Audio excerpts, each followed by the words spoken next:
Welcome to this journey into one of the most unsettling stories the graveyards of London have ever held in their cold. Before we begin, comment where you're watching from. Because the places we're about to walk through hide more than shadows and stone. They hide secrets that were never meant to resurface. This story is a work of fiction created purely for entertainment. Any resemblance to real people, living or dead, is entirely coincidental. Elizabeth Hargrove's life had been quiet, almost painfully ordinary, before the summer of 1992 arrived with its usual mixture of grey skies and sudden, brief bursts of sun. She lived in a modest flat in East London, a place that had seen generations come and go, where the walls whispered faint memories of lives long forgotten. Elizabeth worked as a secretary at a law firm, her days filled with filing papers, answering phones, and the occasional errand that seemed to matter more to her bosses than to her. Yet, in the monotony, there was a faint sense of being watched, of being observed in ways Elizabeth could never quite define. It was subtle at first, a shadow where there should be none, a figure glimpsed in the corner of her eye, vanishing before she could focus. She brushed it off as fatigue, the result of too many late nights and early mornings, but deep down, a seed of unease took root. The summer mornings were heavy with fog, the streets slick from overnight rain. Elizabeth left her flat at 7:30, her umbrella tucked under her arm, her coat buttoned up to her neck. She avoided the empty alleys, sticking to the busier streets, her gaze flicking to the ground, to the faces around her. London in 1992 was a city in transition, a place where old brick buildings leaned against modern structures, and history and present collided at every corner. Elizabeth felt that collision in her bones, as if the city itself had secrets it whispered only to those who listened closely enough. And she was listening. At work, nothing unusual happened at first. Colleagues were friendly but distant, the usual polite chatter filling the office space. Yet there was a new face, an intern named Thomas, a young man whose demeanor was calm, almost too calm, and whose eyes lingered a moment longer than necessary on Elizabeth. She felt it but didn't say anything. Perhaps it was nothing, she thought, a trick of imagination. But over the next few days, she began noticing him everywhere, on the stairs when she left for lunch, outside the building when she returned, always at the edge of her vision, never speaking, never acknowledging her directly. The feeling of being followed became a tangible pressure on her chest. Nights were worse. Elizabeth began locking her door twice, checking the windows thrice, peering through blinds at the street below. Every passing car made her jump, every footstep outside her flat caused her heart to race. Yet there was no one there. Or at least, no one she could identify. One Thursday evening, Elizabeth stayed late at the office, determined to finish a stack of documents that had been piling up. The office was empty, silent except for the hum of the fluorescent lights and the faint clicking of her typewriter. Thomas appeared at the doorway, holding a file. "You forgot these," he said softly. His voice was calm, almost soothing, yet every instinct in Elizabeth screamed at her to run. She took the file, her hands trembling slightly. "Thank you," she whispered. Thomas nodded, and then he was gone, as if he had never been there. Elizabeth checked the hallway. Empty. She checked the stairwell. Empty. The elevators were silent. She felt the weight of the building around her, the shadows pressing closer, as if the walls themselves had decided to observe her more carefully than ever before. The following days brought more incidents, each one carefully measured, almost theatrical in its precision. Notes left on her desk with her name written in a careful, looping script. A small figurine placed on her windowsill, a replica of the London Eye, though no one had given her such a gift. The feeling of being watched, once a background hum, became a drumbeat echoing in her mind. Elizabeth found herself retracing steps, checking locks, writing down times and dates, and yet every precaution felt useless. The presence that haunted her seemed to anticipate her moves, slipping into her life with the patience of someone who had all the time in the world. Elizabeth's friends began noticing the change. She stopped attending gatherings, declined invitations to dinners, avoided the phone. Her once steady hands now shook at small tasks, her eyes darting toward doors and windows as if expecting the world to collapse around her. And then the first note arrived at her flat, slid under her door without a sound. It read simply, "I see you." No signature. No explanation. Just those 3 words. Elizabeth felt her heart freeze. It was not the work of a prank. This was someone who knew her, who watched her, who could move through her life without ever needing to knock. Panic crept in slowly, like a rising tide, and she realized she could not outrun this presence. It had embedded itself in the walls, in the very fabric of her existence. One evening, unable to bear the silence and the shadows any longer, Elizabeth confided in a neighbor, an elderly woman named Mrs. Darby who had lived in the building for decades. "It's the building," Mrs. Darby said, matter-of-factly. "There's history here. People have vanished before. Some never leave." Elizabeth felt a chill run down her spine. She wanted to laugh, to dismiss the words as superstition, but there was a kernel of truth she could not ignore. The stories of London streets, of lives ending abruptly, of shadows lingering in corners, of whispers that guided people to unknown fates, suddenly seemed closer than ever. Elizabeth began to understand that she was not alone, not in her fear, not in the way she was being watched. The city itself had eyes, and the eyes had found her. The first direct encounter came on a night when Elizabeth decided to face her fear. She stayed in her flat, lights on, doors locked, determined to confront whatever waited. The clock ticked past midnight. The air was thick with expectation. A shadow appeared at the edge of her vision. At first she thought it was her imagination. Then she saw it move, deliberate, silent. The shadow approached. Elizabeth froze, unable to scream, unable to move. The figure became clearer, tall, thin, and impossibly still, as if carved from the darkness itself. And then it spoke. A voice, low, calm, familiar. Elizabeth. Her name, drawn out in a way that made her stomach turn. The presence lingered, filling the room, pressing against the walls, pressing against her very being. And in that moment, Elizabeth realized that the horror that had haunted her in subtle ways for weeks was no longer content to remain unseen. It had arrived. It was here. And there was no escape. The days that followed that night were marked by a tension that Elizabeth could no longer ignore. Sleep became a distant memory, replaced by long hours spent staring at her walls, imagining figures in every shadow. She started to see patterns in the disturbances, the placement of objects, the timing of noises, the subtle shifts in air that suggested someone's presence moments before she actually saw them. She documented everything meticulously, writing in a notebook that she carried everywhere, though she rarely showed it to anyone. Her co-workers noticed the decline. She arrived late, left early, her once precise handwriting now shaky, almost unreadable. Elizabeth tried to maintain her composure, but each glance over her shoulder made her pulse race. The figure that had whispered her name in the dead of night had not spoken again, but its presence was constant, like an oppressive fog pressing against her senses. Elizabeth began leaving the office differently, taking longer routes home, weaving through streets that were crowded and noisy in the daytime, empty and treacherous at night.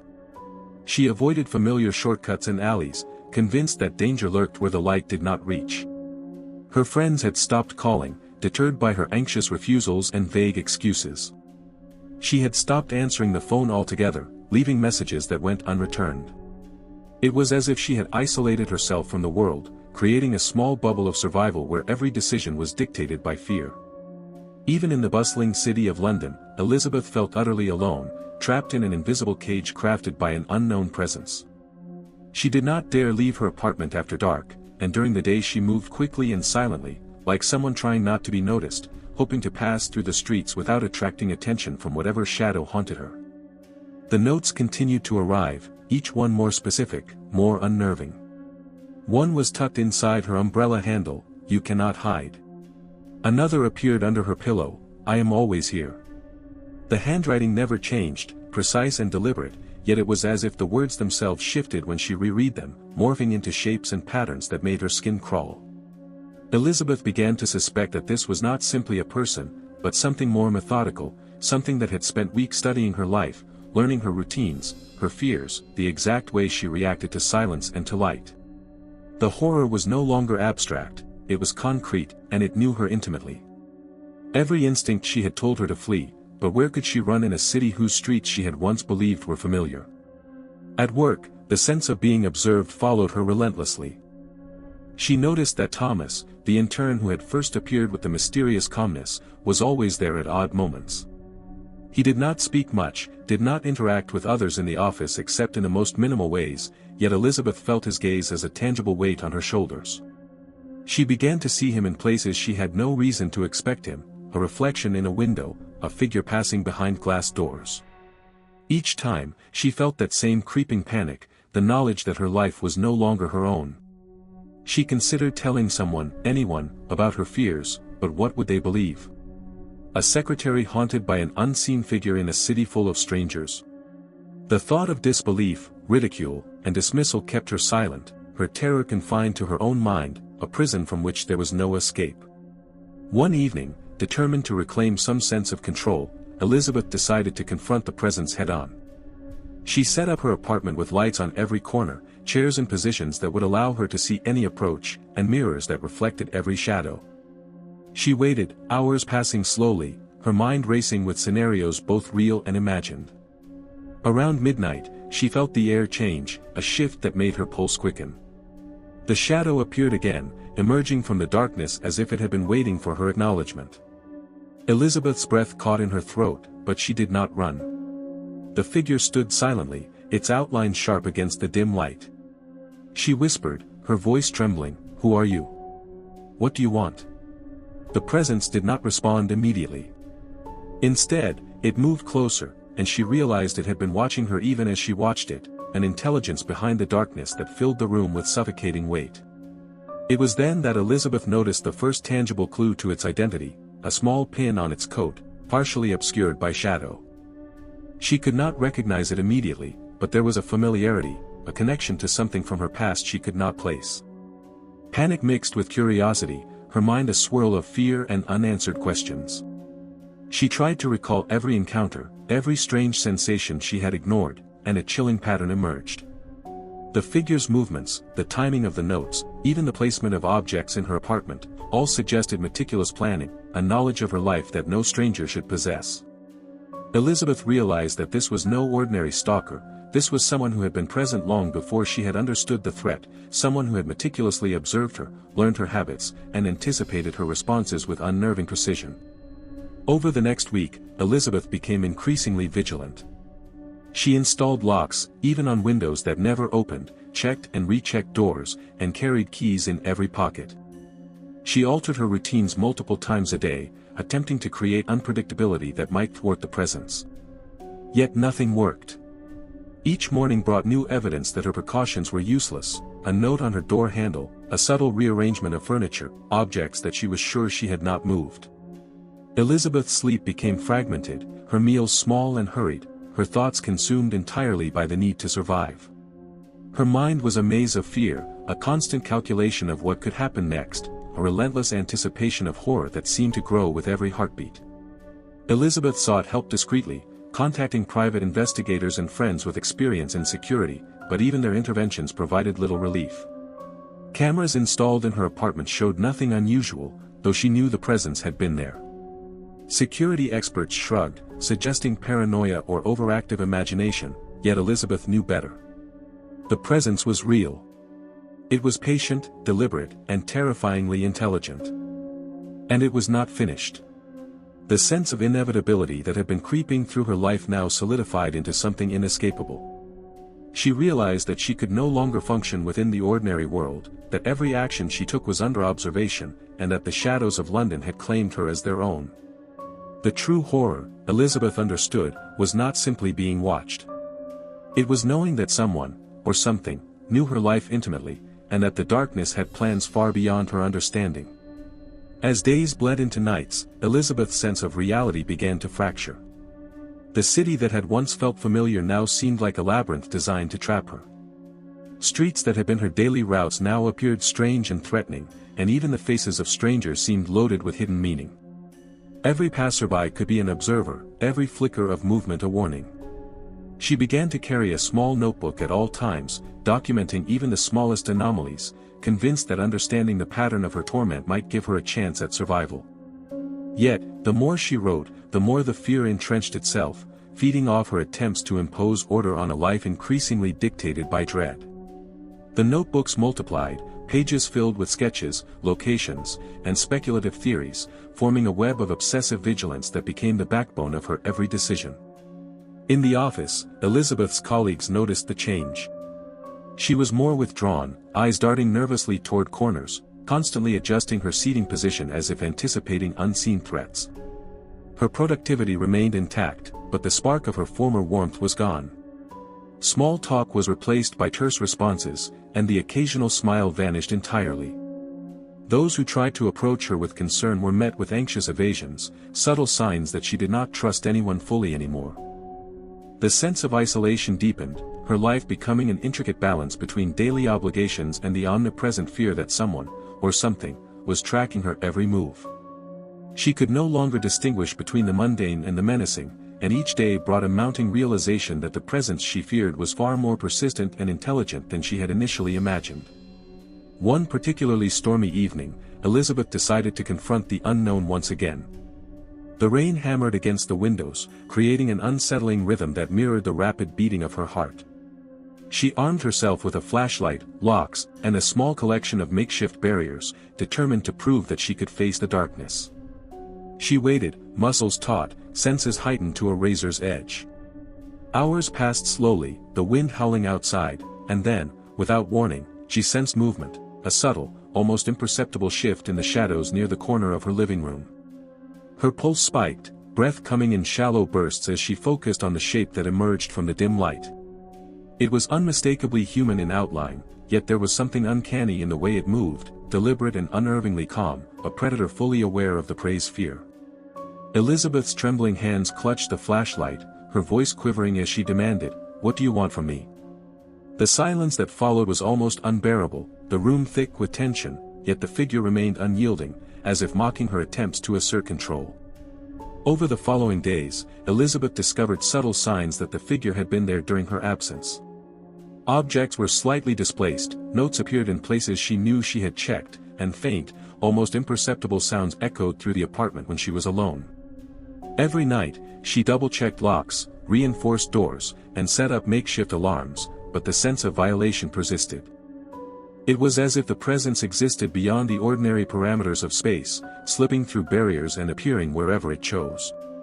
Elizabeth began to question her own perception, wondering if fear had distorted reality, if the figure was an invention of her increasingly fragile mind. Yet each tangible clue, the misplaced object, the note, the shadow at the edge of vision, proved that this was not imagination. It was real, methodical, and terrifyingly close. Elizabeth's work life became equally strained.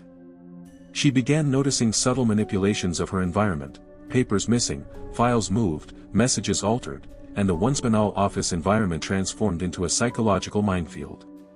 Even the intern, Thomas, remained a constant, unsettling presence, his eyes following her movements with an intensity that made her skin crawl.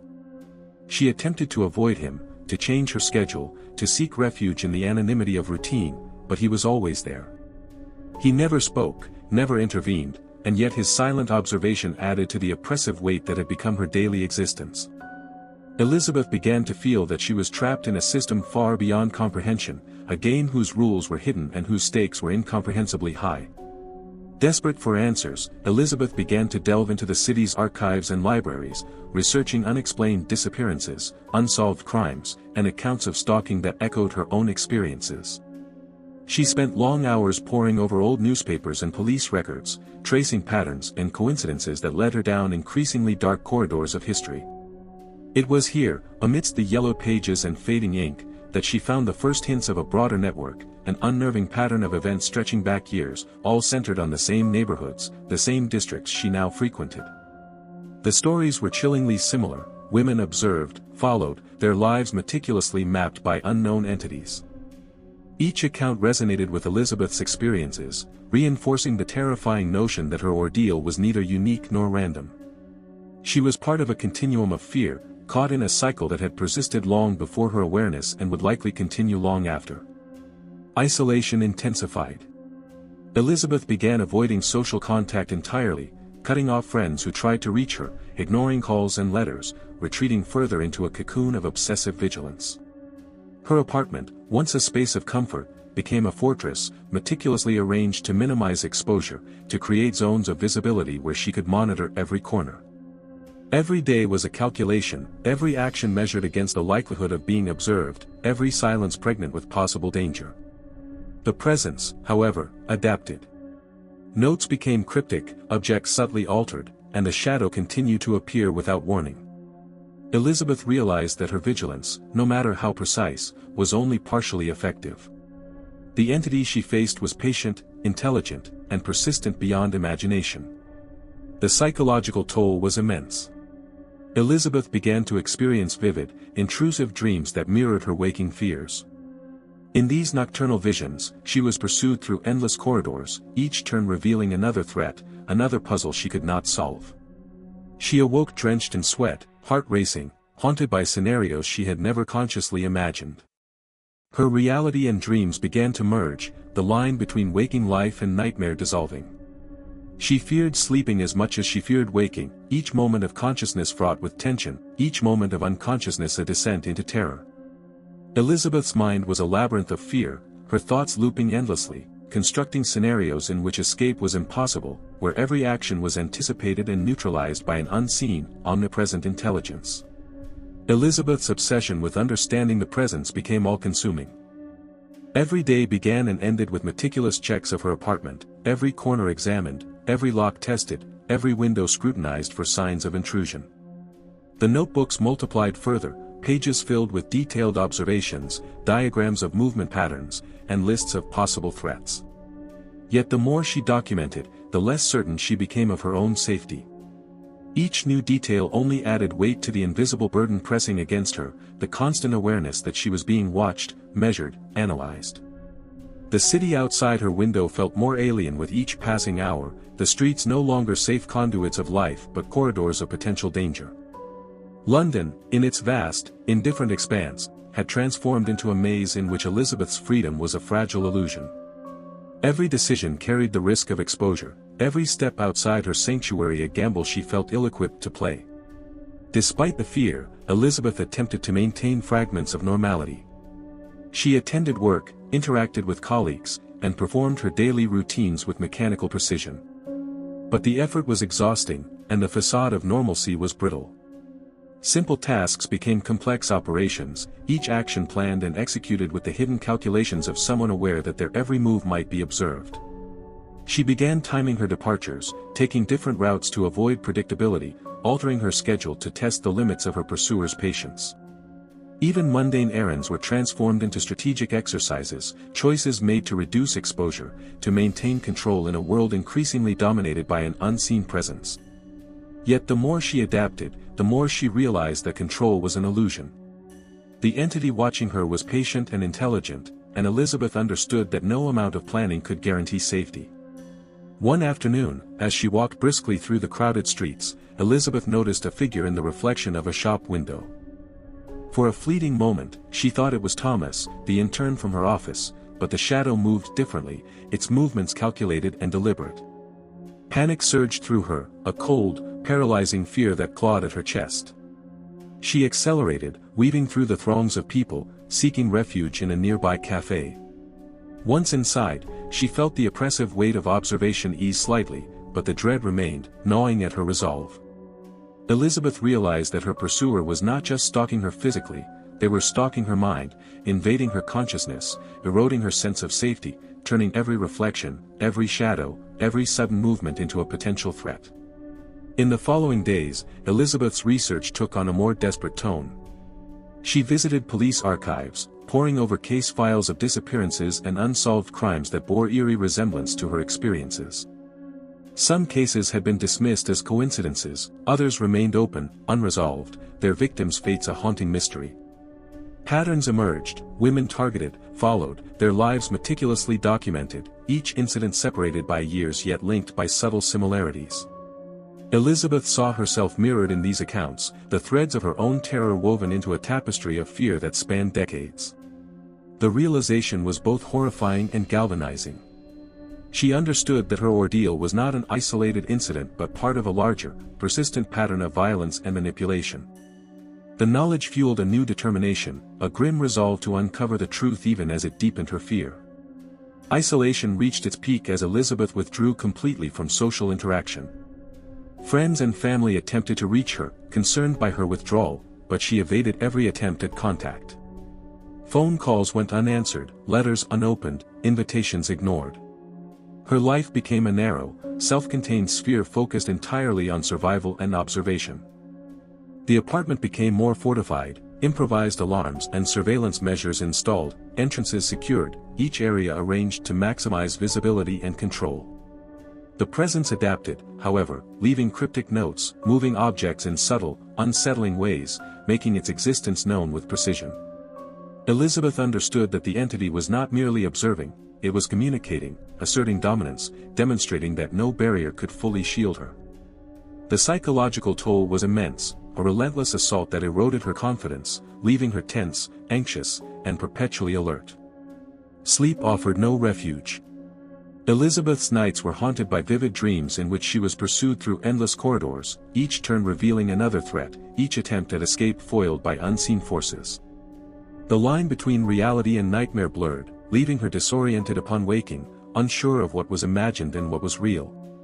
Shadows in her apartment seemed to shift independently, objects appeared where they should not be, faint sounds whispered in the silence. Her mind became a battlefield, every moment a struggle to maintain sanity against the relentless intrusion of fear. She began to question her own perceptions, wondering if prolonged stress had driven her to hallucinate, yet the physical evidence, the moved objects, the notes, the subtle rearrangements, confirmed that she was not imagining the presence. It was real, and its reach extended into every aspect of her life. The city itself seemed to conspire against her. Familiar streets transformed into avenues of paranoia, the faces of strangers imbued with hidden intent. Even the police, when she attempted to report the incidents, seemed indifferent or dismissive, citing insufficient evidence and the subjective nature of fear. Elizabeth felt abandoned, trapped in a cycle of terror without recourse, her reality shaped by the presence that shadowed her every move. In response, she intensified her vigilance, studying patterns of movement, monitoring entry points, and documenting every anomaly. Her life became a meticulous record of survival, each day a repetition of cautious routines designed to anticipate and counter an invisible adversary. In a rare moment of clarity, Elizabeth realized that understanding her pursuer might be her only hope. She began tracing back locations, analyzing the times and patterns of intrusion, attempting to predict the entity's behavior. The research revealed disturbing consistencies, an almost methodical logic behind the attacks that suggested intelligence, patience, and planning. Elizabeth understood that she was dealing with someone, or something, capable of anticipation, a predator operating beyond ordinary human limitations. Each discovery was both terrifying and illuminating, reinforcing her awareness that she was engaged in a struggle for survival that demanded vigilance, strategy, and courage. Elizabeth's sense of reality grew more fragile as days bled into nights with relentless continuity. Each step outside her apartment, each glance down a crowded street or empty alley became an act of calculated risk. Her once orderly routines were now intricate strategies, designed not only to protect her body but also to protect her mind from the persistent erosion of fear. She carried a small notebook wherever she went, documenting every anomaly, every shadow, every subtle indication that her stalker had been there. The city itself seemed to breathe with menace, its usual chaos now layered with the sinister awareness that she was being watched, that every passerby could be complicit or unknowingly an observer of her vulnerability. Elizabeth felt the immense weight of isolation pressing upon her, a tangible reminder that trust had become a dangerous luxury she could no longer afford. Her work at the office suffered as the constant vigilance took its toll. Colleagues noticed her distracted demeanor, her hesitancy in conversation, the way she flinched at unexpected sounds.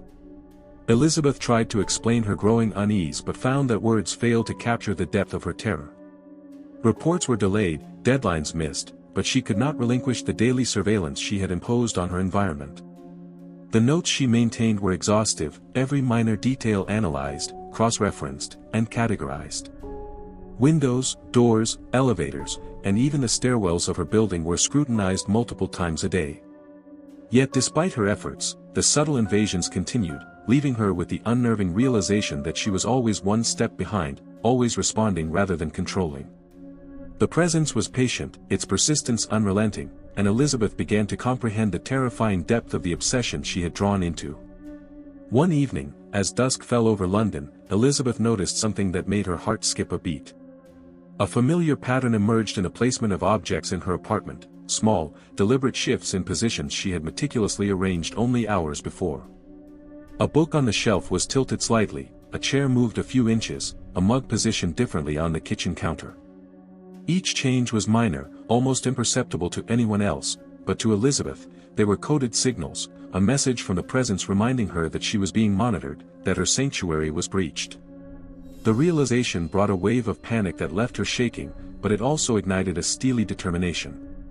She resolved to confront the situation head-on, to find evidence, to assert some semblance of control before the intrusion escalated beyond anything she could manage. Over the following days, Elizabeth implemented a series of security measures. Cameras were installed in strategic corners of her apartment, locks reinforced, windows sealed, and motion detectors positioned to alert her of any movement. Every entrance was catalogued, every potential route of approach analyzed. The city streets were mapped, her movements timed and logged to predict any encounters. She even carried a small personal alarm, ready to summon help at a moment's notice. Yet despite these precautions, the presence continued to assert itself. Letters slipped under her door, cryptic messages on scraps of paper, and the feeling of someone just beyond sight remained constant. Elizabeth's mind became a battlefield, alternating between hope that her preparations were sufficient and despair at the realization that the intruder was not deterred by physical barriers. The psychological tension became almost unbearable, each day a trial in maintaining clarity while surrounded by the omnipresent threat. Sleep offered no reprieve. Elizabeth's nights were filled with vivid, oppressive dreams that mirrored her waking reality. She dreamt of narrow hallways stretching endlessly, of faceless figures watching from darkened corners, of rooms shifting and expanding in impossible ways. Each nightmare left her drenched in sweat, her heart pounding, yet they were also instructive, revealing subtle patterns in the presence's methods of intrusion. Elizabeth began to analyze these dreams as if they were part of a larger investigation, using them to anticipate the entity's next move. Yet even in these attempts at strategy, she felt the inexorable erosion of her peace. The boundary between conscious life and nightmare blurred, and she began to fear that her mind itself had become a medium for the stalker, a canvas upon which terror could be painted with infinite patience. In her search for understanding, Elizabeth delved deeper into the city's hidden corners. Libraries, historical societies, and old police records became her primary sources of information. She examined similar cases, discovering a pattern of predatory behavior spanning decades and cities. Victims reported subtle manipulations, unseen presences, and psychological harassment before physical confrontations. The striking similarities between these historical accounts and her own experiences were undeniable. Elizabeth felt both a chilling connection to the past and a grim sense of inevitability. The stalker she faced was not random, nor impulsive. There was method, there was history, and there was an intelligence that toyed with fear itself. This knowledge strengthened her resolve, even as it deepened the weight pressing upon her mind. She had to understand, and understanding might be her only weapon against the unseen adversary. Elizabeth's isolation became absolute. Friends' calls went unanswered, family visits avoided, social interactions minimized to the barest necessities. The apartment became a fortress, each room secured, each space monitored. She developed routines of checking, documenting, and analyzing that consumed nearly every waking hour. Even small, mundane activities were now fraught with anxiety. A walk to the corner shop required planning, observation, and contingency measures. Every step was measured, every glance over her shoulder calculated. The omnipresence of the threat transformed ordinary life into a labyrinth of suspicion and vigilance. Yet within this constriction, Elizabeth found clarity. The danger, while overwhelming, was no longer abstract, it was defined, named, and tracked. This sense of order, however fragile, became a lifeline, a mental anchor in the chaos of her increasingly claustrophobic world. One evening, Elizabeth discovered a clue that shifted her perception. A subtle mark on the inside of her front door, a scratch, almost invisible, matched markings she had seen in police files detailing other cases of prolonged stalking. This discovery confirmed her suspicions. The presence was methodical, leaving traces that were deliberate but almost imperceptible. The recognition brought a mixture of relief and dread. Relief, because it confirmed her theories; dread, because it revealed the stalker's awareness of her vigilance and their willingness to escalate carefully over time. Elizabeth realized that this was no ordinary criminal. The mind she faced was patient, cunning, and unerringly close to anticipating her every move. This awareness hardened her resolve. Survival was no longer about avoidance alone; it required confrontation, planning, and intelligence matched against intelligence. The tension mounted as Elizabeth prepared for a confrontation she knew was inevitable. Her research suggested patterns of behavior that could be exploited, but the stakes were terrifyingly high. The presence was aware of her strategies, adaptable, and relentless. Elizabeth fortified her apartment, monitored every entry point, and prepared for any encounter, but she also knew that the outcome depended not only on her preparation but on the stalker's choices. Every noise, every shadow, every minor anomaly was a potential harbinger of danger. Yet even in this terror, she found determination, a resolve to face the darkness with eyes open, aware of the risk yet unwilling to surrender her life to fear. Elizabeth had become both prey and strategist, her existence a continuous negotiation with an entity that was as patient as it was sinister. Elizabeth's days became a meticulous orchestration of vigilance and observation. Every step she took outside her apartment was carefully calculated, and every interaction, no matter how brief, was scrutinized. She carried her notebook everywhere, jotting down minute details that might, at first glance, seem insignificant but could reveal a larger pattern. The presence had begun to escalate in subtle ways that left Elizabeth on edge. Door hinges creaked when no one was near, mail was occasionally rearranged, and items she had secured were found displaced. The stalker's attention to detail was unnerving, an indication of both obsession and intelligence. Elizabeth knew she could not allow herself to be caught unprepared, and each minor intrusion only fueled her determination to regain control over her life. Her psychological state became increasingly strained. The combination of hypervigilance, disrupted sleep, and constant mental calculations produced a fog that never lifted. She felt simultaneously exhausted and alert, caught in a cycle where rest offered no reprieve from the anxiety that permeated every corner of her consciousness.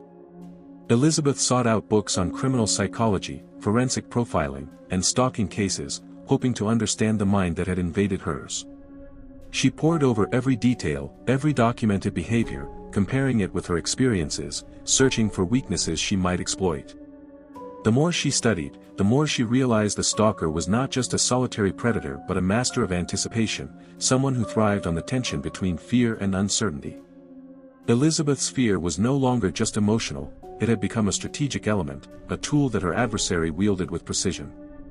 One rainy evening, as the streets glistened with reflections of streetlights, Elizabeth noticed something that caused her pulse to quicken. A small, folded piece of paper slipped beneath her door bore a message written in delicate, precise handwriting: "You cannot hide from me." The simplicity of the note masked the calculated malice behind it. Elizabeth recognized the stalker's signature style, the careful attention to timing, placement, and phrasing. The message was not just a threat, it was a demonstration of awareness, an assertion of control. Elizabeth's reaction was a complex blend of fear, anger, and determination. She photographed the note, documented it meticulously in her notebook, and filed it as evidence, aware that this was the kind of proof that could later aid law enforcement. Yet she also understood that the presence was sending a message that it could appear at any time, anywhere, and that her life would continue to be scrutinized. Elizabeth decided that she could no longer rely solely on passive observation. She began setting small, controlled traps, subtle tests designed to reveal patterns in a stalker's behavior. Objects were intentionally left slightly out of place, routes intentionally altered, and movements carefully monitored.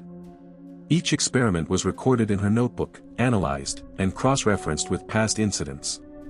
The stalker responded predictably in some instances, unexpectedly in others. These tests gave Elizabeth a fragile sense of agency, a temporary reassurance that she could influence the situation rather than merely react to it. Yet every successful test also reminded her of the stakes, the constant danger that lurked behind even the smallest misstep. Each encounter with evidence of the presence left her both wary and resolute, more determined to regain control of her own life. At work, Elizabeth became increasingly withdrawn. Her colleagues noticed the change, commenting on her distracted demeanor, her quiet intensity, and the tension that clung to her like a shadow. While some attempted to engage her in conversation, Elizabeth kept her responses brief and measured, fearing that any disclosure might provide the stalker with additional insight. She relied on technology to maintain distance, using phone and email to communicate instead of in-person meetings whenever possible. Her home had become her command center, each room fortified and monitored, but the demands of life outside, work, groceries, errands, exposed vulnerabilities she could not eliminate. Elizabeth moved through her days as if performing a delicate dance on a narrow ledge, balancing survival with the demands of an ordinary life, each step calculated to minimize risk while maintaining a semblance of normalcy. Elizabeth's mental fortitude was tested further when she began to notice discrepancies in her environment that she could not immediately explain. A window left locked the night before was found slightly ajar, a personal item was missing for hours, only to reappear later in an improbable location. These incidents were infrequent yet deliberate, designed to keep her off balance, to remind her that the presence was always near. The psychological weight of these manipulations intensified her anxiety, sharpening her instincts while eroding her peace. Elizabeth understood that she was dealing with a predator who thrived on subtle terror, someone who derived power not from immediate confrontation but from long-term psychological control. The realization fueled her resolve to fight back, to transform fear into strategy, and to reclaim the autonomy that had been systematically stripped away. One afternoon, Elizabeth received an anonymous tip that suggested a possible lead on the stalker's identity. It was a small clue, a fragment of information buried within an unrelated online discussion, but it hinted at a connection between past stalking cases and a figure operating in the city. Elizabeth approached the lead cautiously, aware that it could be a trap or a coincidence. She cross-referenced it with her own experiences, examining timelines, locations, and behavior patterns. The investigation demanded patience, critical thinking, and constant vigilance. Each potential lead had to be weighed carefully, and Elizabeth understood that any miscalculation could provoke retaliation from the stalker. Yet even in the face of this danger, the pursuit of knowledge and the possibility of exposure became a source of empowerment, a way to transform helplessness into action. Elizabeth's nights remained restless,